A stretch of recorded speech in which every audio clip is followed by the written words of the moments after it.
누가복음 14장 말씀은요, 천국 잔치다라는 말씀 제목으로 하나님 말씀을 선포를 합니다. 이 천국 잔치, 하나님 나라에 대해서 이야기하고 있는데요, 하나님 나라에 초청될 사람이 과연 누구인가, 이 얘기를 묻고 있는 거예요.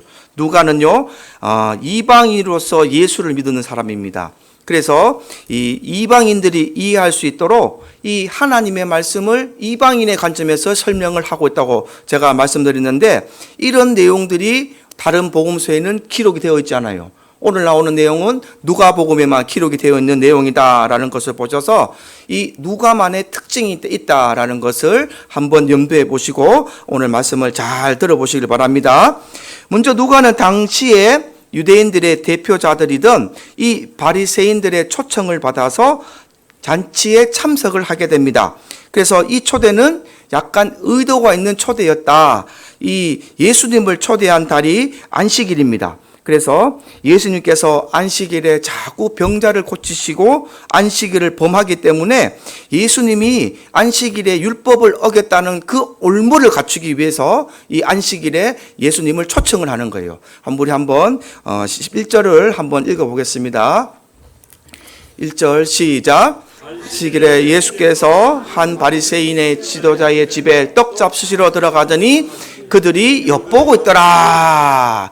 엿보고 있더라라고, 그죠? 엿본다는 것은 이 사람이 어떤 꼬투리를 잡기 위해서, 이 사람의 무슨 잘못을 캐치하기 위해서 보고 있다 이 말이에요. 그래서 2절에 보면 수종병 든 한 사람이 있었는데, 이 수종병이 다른 성경에 보면 고창병이라 그러는데, 이 물이 차는 병이에요. 물이 넘치는 병. 고창병은 이제 배에 독이 차는 병이다. 그래서 이 고창병이 걸리면 복수가 차고 몸이 붓게 되는 병입니다. 이 병을 있던 환자를 누가가 본 거예요. 누가는 의사이기 때문에 딱 보면 아는 거예요. 이 사람이 어떤 병에 걸린지를, 환자를 알 수 있기 때문에 정확하게 이 병을 적었습니다. 그때에 예수님께서 이 환자를 보시고 바리새인에게 묻는 장면이 나와요. 3절에 보면 예수께서 대답하여 율법 교사들과 바리새인들에게 이르되 안식일에 병 고쳐주는 것이 합당하냐 물어보시는 거예요. 이제 이들의 의도를 알기 때문에, 자, 안식일에 내가 너희 잔치에 초청해 왔는데 이 고창병 걸린 사람을 봤을 때에 내가 이 사람을 고쳐줄까 말까, 합당하냐 합당하지 아니하냐 묻는 거예요. 그때에 이 바리새인들이 적지 않게 당황을 하는 거예요. 이 사람이 병을 고쳐주면은 그것을 죄를 물어서 율법에 왜 예수님이 병을 고쳐줍니까? 라고 이 꼬투리를 잡으려고 그러는데, 오히려 예수님이 그 의도를 알고 미리 물어보시는 거예요. 그리고 나서 그 병자를 고쳐주십니다. 그러고 나서 5절에 두 번째 질문하죠. 너희 중에 아들이나 소가 우물에 빠졌으면 안식일이라도 끌어내지 않겠느냐? 그 얘기를 한번 해보는 거예요. 여러분, 안식일에 여러분 아이들이 물놀이 갔다가 물에 빠지면은 오늘 안식일이니까 나는 나 아이를 구하지 않겠습니다 라고 가만히 보고 있을 부모가 누가 있겠습니까? 내 아이가 물에 빠졌으면 안식이라도 필요 없는 거예요. 그래서 물에서 끄집어내야 아이는 생명을 살 줄 믿습니다. 예수님께서 그 얘기를 하는 거예요. 그래서 안식일에 대한 원리와 목적을 설명하고 계신 겁니다. 안식일은 무엇이냐? 안식일의 의미도 알지도 못하고 예수님을 죽이려고 하는 이 바리새인들에게 안식일의 의미를 설명을 하게 됩니다. 안식일은 뭐냐고요? 안식일은 바로 첫 번째는 생명을 살리는 날입니다. 생명을 살리는 날이 안식일이고, 또 내가 하나님께 구원을 받았으면 나의 죄를 고백하면서 영혼이 회복되는 날이 바로 안식일이 되는 날이에요. 나의 주인 되신 그 주님께 내가 살아왔던 이 날에 일주일 동안의 내 삶을 고백하고, 혹 주님 앞에 내가 안식일에 와서 주님 앞에 내가 지은 죄가 있다면 그 죄를 고백하고 내 영혼이 회복되는 날, 이것이 바로 진정한 안식일의 의미가 된다라는 것을 가르쳐 주신 것입니다. 그런데 이 바리새인들은 예수님을 올무에 걸어 죽이려고 하고 안식일을 주신 하나님의 뜻은 헤아리지 않고 이 말씀만 가지고 다른 사람들을 정죄하고 죽이려고 하는 악한 생각을 가지고 있다라는 것입니다. 오늘날 우리 교회에서도 이런 생각이 많이 있어요. 그래서 율법은 제가 말씀드리지만 남을 정죄하고 비판하는 용도가 아니라는 거예요. 율법은 내 자신을 돌아보고 내 자신을 성찰하며 내가 하나님 말씀에 비추어서 하나님의 말씀에 따라 바르게 살아가고 있는가? 내가 하나님 말씀을 따라서 이웃을 사랑하고 예수님의 사랑과 정의와 공의를 내가 선포하고 나아가 있는가라는 것을 되돌아보는 것이 하나님 말씀의 뜻입니다. 그래서 성경에서 말하는 하나님의 말씀의 가장 큰 마음이 뭐냐? 모든 사람들이 구원에 이르기를 원하시는 거예요.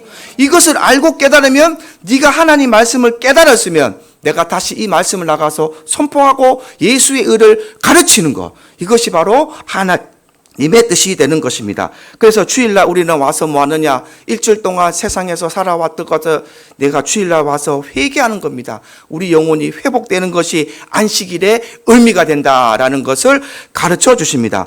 그래서 말씀을 들을 때에 어떻게 되느냐?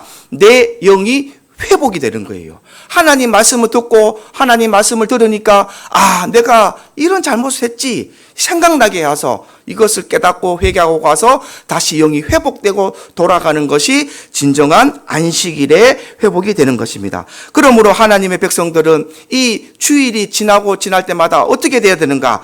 더 거룩해져야 되고요. 더 화목해져야 되고 더 성숙해져야 하는 것입니다. 그래서 주일을 와서 하나님의 말씀을 듣고 주일을 섬기면서 나갈 때에 내 모습이 더 변해져야 되고 하나님 말씀으로 내가 또 성화되어야 되는 것이고 그 말씀이 내 말씀이 되어서 다시 그것이 1년이 지나고 2년이 지나고 3년이 지나면 내 말씀이 빛이 되고 그 빛이 내 안에 들어와서 이제는 내가 그 빛을 전하는 자로 바뀌게 된다는 것입니다. 그래서 하나님이 말씀이 우리를 변화시키게 되는 것이다. 그래서 오늘 여러분도 주일을 지날 때마다 예수님처럼 회복의 은혜를 누리시고 서로 축복하고 더 성숙해가는 은혜가 있기를 주님의 이름으로 축복합니다. 그래서 두 번째는 예수님께서 정치에 참여한 바리새인들의 교만에 대해서 책망을 하시는 거예요. 교만한 자들은 하나님 나라에 합당하지 않습니다. 7절을 보시면 이렇게 기록해 놨습니다. 함께 읽겠습니다. 7절 시작.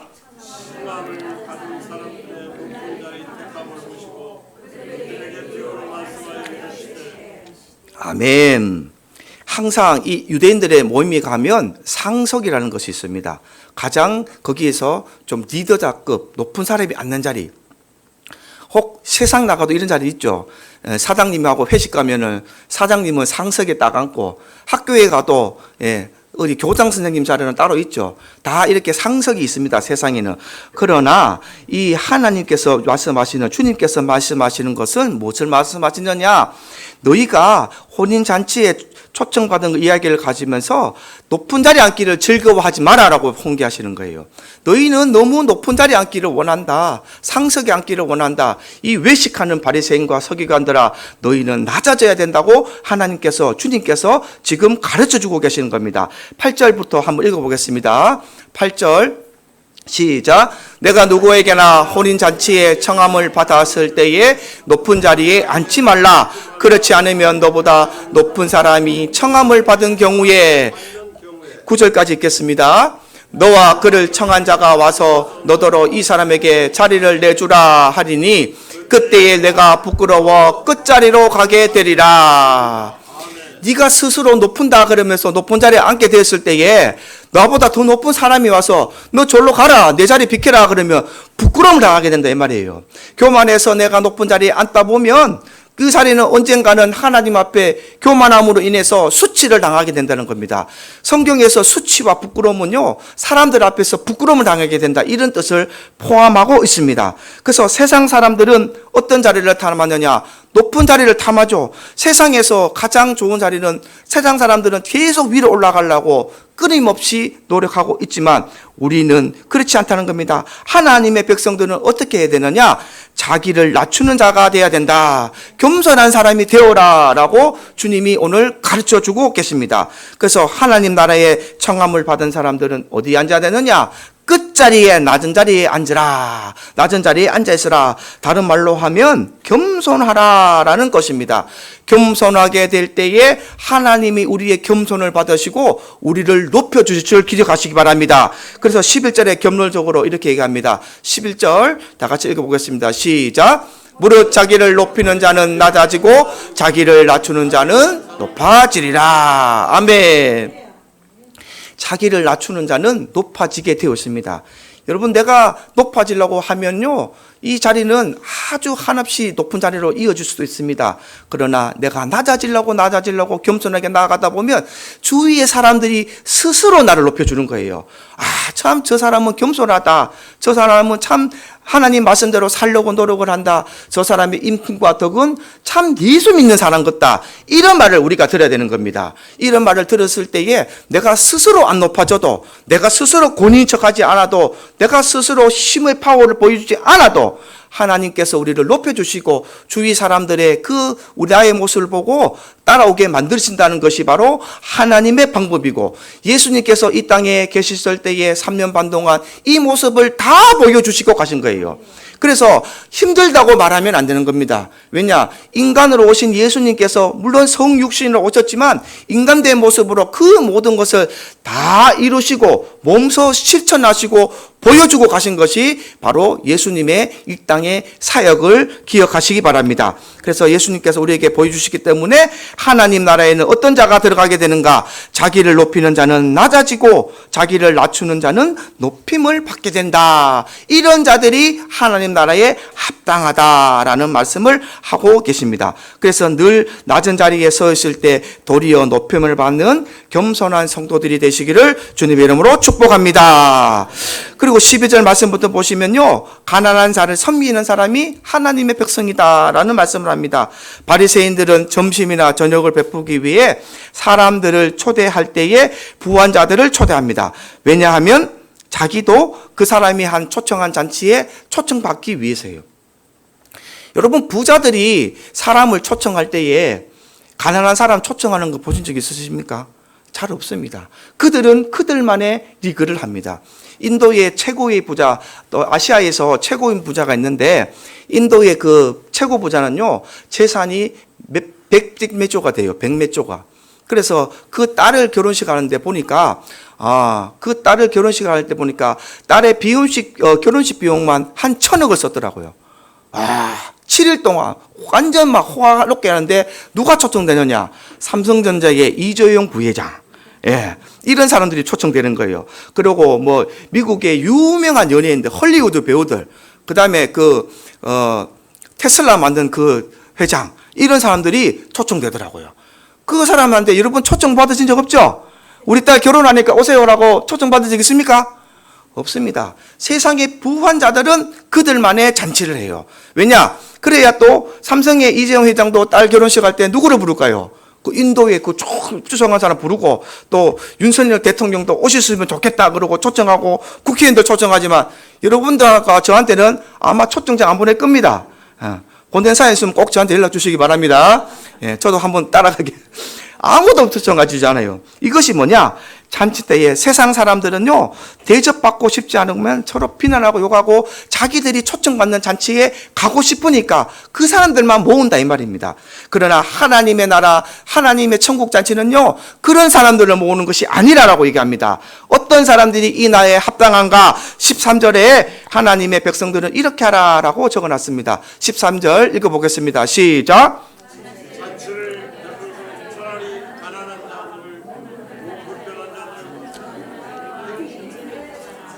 아멘. 하나님 말씀에 고아와 과부와 객들을 섬기고 가난한 자들을 위해 손을 펴라라고 적어놨습니다.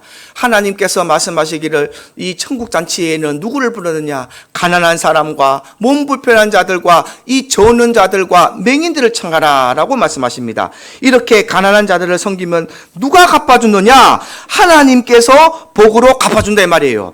자, 하나님의 이 말씀의 뜻을 잘 이해해야 됩니다. 자, 부자들을 초청하면 부자들은 가진 게 많기 때문에 다시 나에게 이것을 갚아줄까요? 안 갚아줄까요? 갚아줍니다. 그 사람들은 가진 게 많기 때문에 그 사람들은 몇백만 원, 몇천만 원 쓰는 걸 아까워하지 않고 내가 몇천만 원짜리 선물하면 그 사람들은 몇 억짜리 선물로 줄 수도 있습니다. 그러나 가난한 사람들, 병든 사람들, 저는 사람들, 맹인이나 이런 사람들은 돈이 있어요, 없어요?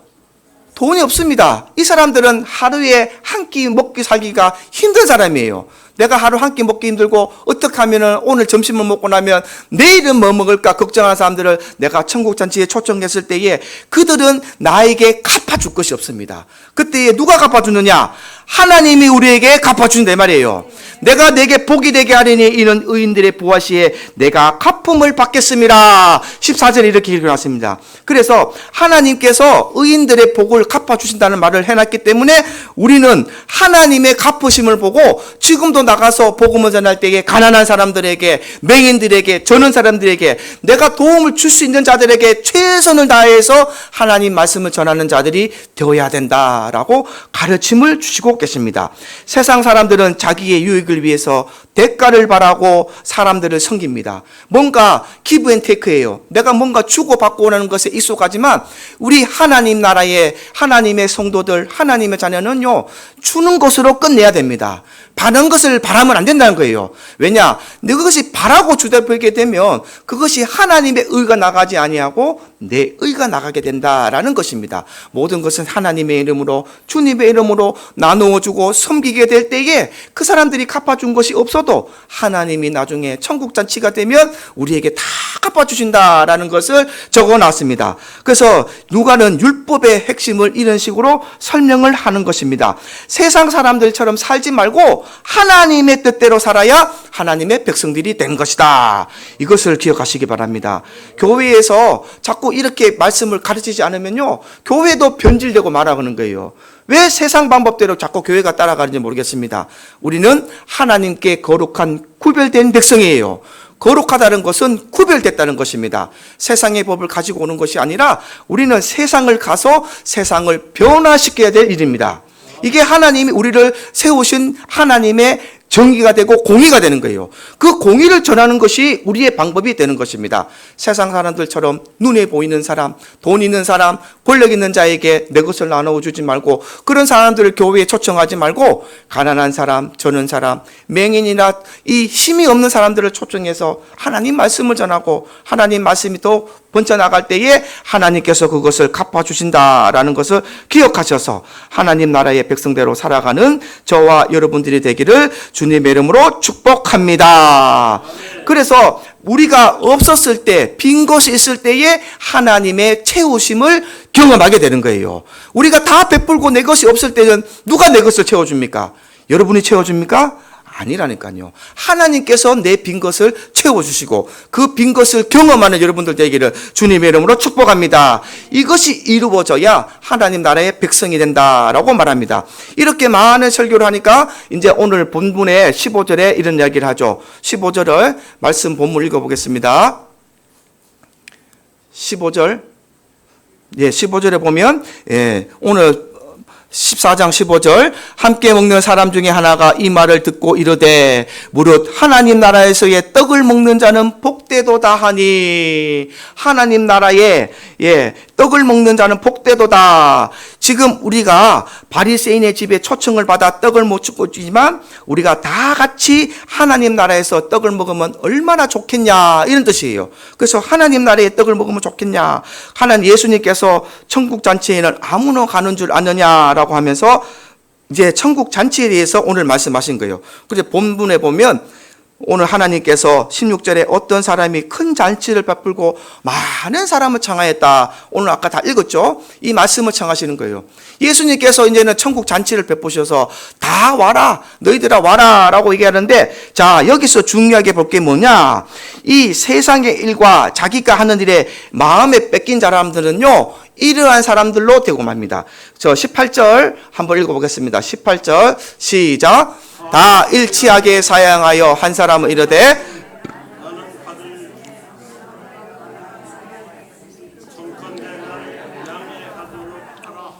아멘. 예수님이 천국 잔치를 일으켰어요. 예수님이 오셔서 이제 잔치를 일으켰는데 다 일치하게 사양하여 잔치에 모인 사람들이 사양했다는 거예요. 그래서 뭐라고 얘기하느냐? 첫 번째 한 사람이 이르되 나는 밭을 샀으면 아무래도 나가 보아야 하겠으니. 이 사람은 뭐예요? 세상적인 재산이 있는 사람입니다. 밭을 샀다는 거예요. 내 땅 샀으니까 내 땅이 궁금한 거예요. 내가 땅에 가서 무엇을 심고 거두어야 내가 세상에서 먹고 살겠으니 주님께서 초청하신 이 잔치에 나는 갈 수 없다. 나를 양해하도록 하라 라고 이렇게 얘기하곤 합니다. 자, 19절 읽어보겠습니다. 시작.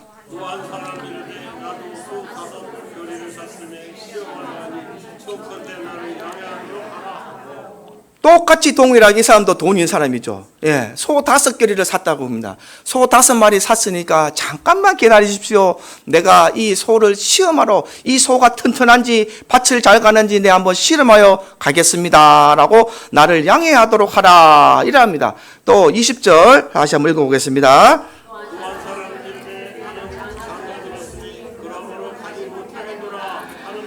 아멘. 장가를 갔다. 그러므로 나는 가지 못하겠노라. 오늘 여성분들이 많아서 그렇지만 시집 가는 게 참 좋죠. 예. 처음에 장가 가고 시집 갈 때 저는 참 좋더라고요. 나는 장가 갈 때 참 좋았습니다. 그래서 장가 갈 때 막 구름 위를 걷는 기분인데, 아마 우리가 한 생을 살면서 부모님 그늘에 있다가 또 다른 사랑을 만났을 때가 이성적인 사랑이라고 생각합니다. 그때에 가장 사랑하는 사람과 한 가정을 꾸미는 것만큼 얼마나 좋은 게 어디 있겠습니까? 잠도 안 오죠. 잠도 안 옵니다. 그런데 이렇게 내가 좋으니까 그러므로 가지 못하겠노라. 그래서 밭을 사고 소를 사고 장가가는 사람들은 다 부유한 자들입니다. 세상에 마음을 뺏긴 자를 예수님께서 이렇게 훈계하고 계신 거예요. 그래서 이런 사람들은 뭐냐? 하나님의 나라보다 세상에 더 관심이 있는 사람들입니다. 그래서 주인이 노를 바라여서 종들을 보내요 시내의 거리와 골목에 가서 가난한 자들과 몸 불편한 자들과 맹인들과 저는 자들을 데려오라. 내 손님이 아무 잔치도 아무도 없는데 주인이 노를 바라는 거예요. 너희가 내 잔치 오게 안 하겠으면 다 나가라. 대신에 시내 가서 아까 13절에 읽었던 말씀처럼 가난한 사람들, 몸 불편한 사람들, 맹인들과 저는 자들 내게 데려오라 라고 말하는 겁니다. 이런 사람들은 어떤 사람들인가? 세상 사람들에게 멸시를 당하는 자들이죠. 세상 속에서도 도움을 받지 못하고 어저 하루 일어나서 한 끼를 먹기 해결하지 못하고 가장 가난하고 불쌍한 자들을 내게 데려오라 라고 말합니다. 그러나 이런 사람들이 하나님의 백성이 될 가능성이 많다 이 말이에요. 그 사람들은 가진 것이 없고 부유한 것이 없기 때문에 하나님의 말씀을 받아들일 준비가 되어 있지만 하나님이 말씀을 받아들이지 못하는 사람들은 뭐냐? 세상의 마음을 뺏기고 부유한 자들은 이 하나님 말씀에 받아들일 준비가 되었지 않다는 겁니다. 그래서 가진 사람들은 하나님을 찾지 않습니다. 부유한 사람들은 그 사람들이 가진 것에 더 많은 가진 것을 성취를 하기 위해서 지금도 끝없이 달려가기 때문에 주님의 말씀에 귀를 기울이지 않아요. 그래서 종들이 와서 주인에게 말합니다. 아직 자리가 있나이다 말할 때에 주인이 그러면 이제는 길과 산운토리로 가서 사람을 강건하여 데려다가 내 길을 채우라. 내 집을 채우라. 이제는 강건하여 데리고 와라. 먼 길과 산을 넘어서 이 소식을 전하는 것은 땅끝까지 복음을 전하는 이 이방인의 전도까지 말하고 있는 거예요. 사람을 다 못 채웠으니까 어떻게 돼요? 땅끝까지 가서 사람들을 더 채워와라. 강권으로 해서. 그래서 이방인의 구원까지 얘기하고 난 후에 하나님의 초청을 받아 믿음으로 받아들이는 자는 다 천국잔치에 참여하겠지만 세상의 마음을 두고 하나님의 초청을 거절하는 자들은 하나님의 백성이 될 수 없다라고 얘기한 것입니다. 여러분은 어떤 선택을 하시겠습니까? 예수님께서 잔치를 벌이시고 신랑으로 오셔서 내 신부가 되라 오라라고 다 말씀하시지만 세상 속으로 나가고 내 것을 청취하고자 내 뜻을 펼치고자 나가는 사람들은요, 세상에 나가는 사람들은 아무도 이 잔치에 참여할 수가 없다라는 것입니다. 그래서 24절에 주님께서 이렇게 말씀을 하십니다. 24절 한번 제가 읽어드리겠습니다. 내가 너희에게 말하노니 전에 청하였던 그 사람들은 하나도 내 잔치에 맛보지 못하리라 하였다 하시니라. 아멘. 내가 전에 청하였던 그 사람들은 하나도 내 잔치에 청하지 못하였다. 이렇게 말씀하고 계십니다. 결론이 뭐냐? 바리새인들처럼 하면 천국에 들어갈 수 없다라는 것이에요. 외식하는 자들, 율법을 가지고 남을 정죄하고 비판하는 자들, 또 하나님의 말씀을 듣지 아니하고 세상에 내 부를 위해서 주의를 섬기지 아니하고 안식일을 섬기지 아니하고 내 뜻대로 사는 사람들은 하나님 나라에 들어갈 수 없다. 처음에 천국 잔치에 초대한 사람들은 먼저 말씀으로 언약한 이 이스라엘 백성들을 말하는 것이고요. 이스라엘 백성들이 먼저 부름을 받았지만, 그리고 복을 받았지만 하나님의 말씀을 깨닫지 못하고 세상 일과 자기 유혹에 빠져서 하나님 나라를 보지 못하게 되었다라는 것을 지금 비유로 설명하고 계십니다. 그러므로 오늘 저와 여러분이 하나님의 백성으로 부름을 받았다면 하나님 말씀대로 순종함으로 이 땅에서 정말 기쁨과 즐거움으로 신앙생활을 하시게 됩니다. 내게 주신 복을 받아 누리다가 진짜 천국에 갈 수 있는 믿음 있는 성도들이 다 될 수 있기를 주님의 이름으로 축복합니다. 천국은 이런 자들이 갈 수 있다는 거예요. 그래서 25절부터 35절 뒤에 말씀해 보면요, 누가 하나님의 백성이 되고 진정한 제자가 될 수 있는가라는 제자도를 설명을 하고 이 24장을 마칩니다. 26절은 됐나요? 26절 우리 한번 읽어보겠습니다. 시작. 물은 내게 오는 자가 자기 부모와 처자와 형제와 자매와 더욱이 자기 목숨까지 미워하지 아니하면 능히 내 제자가 되지 못하고, 27절까지 읽습니다. 누구든지 자기 십자가를 지고 나를 따르는 자도 능히 내 제자가 되지 못하리라. 아멘. 26절 다시 돌아갑니다. 물은 내게 오는 자가 자기 부모와 처자와 형제와 자매와 더욱이 자기 목숨까지 미워하지 아니하면 능히 내 제자가 되지 못한다라고 주님이 말씀하고 계신 거예요. 내 모든 것을 내려놓지 못하면 하나님의 제자가 된다고 하는 것은요, 주님의 제자가 한다는 것은 내 욕심을 채우려고 하면 안 된다는 것입니다. 내 욕심을 채우는 것이 아니라 부모를 위해, 처자를 위해, 형제를 위해 제자가 되는 것이 아니라 자기 십자가를 지고 가듯이 내 욕심이 죽어져야 진정한 주님의 제자가 될 수 있다라는 것을 비유로 말씀하신 거예요. 그리고 그 뒤에는 비유로 주님께서 말씀하시는 장면이 나오는데, 망대도 나오고 또 전쟁의 비유를 하는데 31절에 보면 전쟁에 대한 비유가 있습니다. 그거 한 번만 읽어보겠습니다. 31절 시작. 또 어떤 임금이 다른 임금과 싸우려 갈 때에 먼저 앉아 1만 명으로서 저 2만 명을 거느리고 오는 자를 대적할 수 있을까? 헤아리지 아니하겠는가? 이 말이 뭐냐면요, 임금이 전쟁을 하러 갈 때도 내가 가진 군사와 상대방이 가진 군사를 보고 계산을 하고 전쟁에 나가야 이긴다, 이 말입니다. 맞죠? 내가 가진 군사는 10,000명인데 적군이 2만 명이면 이거는 싸움이 됩니까, 안 됩니까? 싸움이 안 되죠. 예, 내가 한 번 휘두를 때 저쪽에서는 2번 휘두르면 내가 지는 거잖아. 그죠? 2대1이니까 싸움이 지는 거예요. 그래서 내가 10,000명의 군사가 있는데 저쪽에 2만 명의 군사가 있다면 싸우기 전에 뭘 하는 게 이롭단 말입니까? 싸우기 전에 화친하는 것이 지혜롭다, 이 말이에요. 싸워서 안 되면 화친하는 것이 지혜로운 거죠. 그렇죠? 그래서 내가 죄인이고 하나님이 전능하시는 분이라는 것을 분명히 알아야 내가 하나님께 항복한다, 이런 말입니다. 여러분이, 제가 하나님과 여러분의 관계가 어떤 관계가 잘 생각하셔야 돼요. 내가 어떤 존재인지, 하나님이 어떤 분인지 알지 못하면 내가 하나님과 덮어놓고 자꾸 하나님 앞에 대적할 수도 있다는 거예요. 하나님 앞에 말씀을 듣지 않고 내 뜻대로 가게 된다는 방법을 택할 수가 있다는 겁니다. 그래서 자꾸 내가 원하는 것을 하나님께 구하는 것을 많이 볼 수가 있습니다. 그러나 하나님의 자녀가 되었다는 것은, 하나님의 성도가 되고 백성이 되었다는 것은 내가 원하는 걸 구하는 것이 아니라 그분이 원하는 것을 이루어 드리는 것이 하나님의 자녀가 된 줄 기억하시기 바랍니다. 하나님은 모든 것을 주관하고 계시고 우리가 어떻게 태초부터 태어나서 이때까지 구원의 방법을 다 계획하고 지금 이루어 가시는 분이에요. 그런데 거기에 대해서 우리가 하나님 앞에 하나님을 알지 못하면서 하나님 앞에 자꾸 다른 것을 대적하고 하나님께 내가 원하는 것을 하다 보면 하나님 뜻에 합당하지 아니한 구하는 것이 된다라는 것을 지금 말하는 겁니다. 그래서 이런 지혜가 없다면요, 이 땅에서도 내 인생이 망가지고 죽어서도 영원히 고통받는 그런 고통의 삶을 살 수밖에 없다라는 것을 비유하고 있습니다. 그래서 내가 이 인생을 살다 보면 이 정도는 생각해 봐야 된다는 것이에요. 내가 바른 믿음을 가지고 신앙생활을 하고 있는지, 내가 천국 갈 준비가 되어 있는지 계산할 줄 알아야 된다는 것입니다. 오늘 여러분들의 신앙이 오늘 누가복음을 다 듣고 천국 잔치에서 내가 과연 소를 가지고, 내가 밭을 가지고 장가 들으면서 세상으로 나가지는 않았는지, 주님의 뜻을 깨닫지 못하고 주님 잠시만 갔다 오겠습니다 하고 내 마음을 뺏기질 않는지 다시 한번 되돌아보는 시간 되기를 바랍니다. 그래서 주님의 잔치 때 오려할 때는요, 모든 것을 던져놓고 주님께로 가는 그 믿음의 신앙이 되어야만 하나님이 우리를 인정하시고 자녀로서 성도로서 백성으로서 인도하심을 경험할 수가 있는 것입니다. 그래서 33절이 결론입니다. 33절 다 같이 한번 합독해서 읽어보겠습니다. 시작. 자기의 모든 소유를 버리지 아니하면 능히 내 제자가 되지 못하리라. 아멘.